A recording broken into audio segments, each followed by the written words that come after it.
ever I've done scene, I'm ensuring that the scene is safe. Once I make sure that the scene is safe, I also make sure that I have my proper PPE and BSI on. If I'm assessing a patient and I start to notice, first of all, that they're conscious and alert, which is good, but they seem to be going into a state of shock. They look pale, cool, and clammy.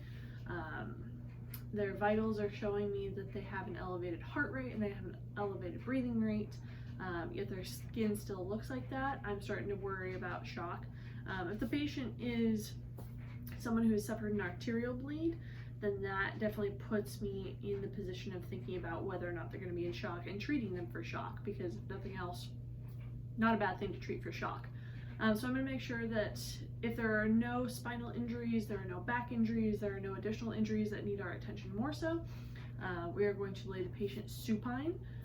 We are going to make sure that we take any spinal precautions if there are, so if that needs to be a seat collar, padding, etc. I'm going to make sure that that is taken care of. Once they're supine, we're going to double check that they have a patent airway, that we don't need any additional breathing assistance, that we don't need to add any airways, make sure that they're still conscious and alert.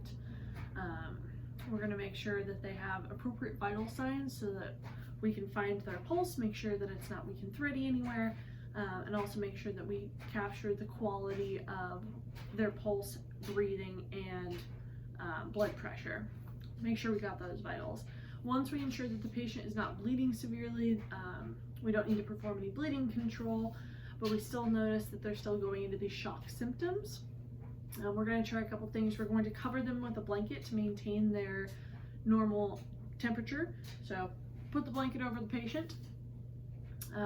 We are going to make sure, if there are no injuries present in the lower extremities, we are going to elevate their lower extremities up at least 6 inches, preferably with padding, maybe by one of the additional people around, a bystander, holding their feet about 6 inches up, so that way we can make sure that the blood is going more towards the vital organs.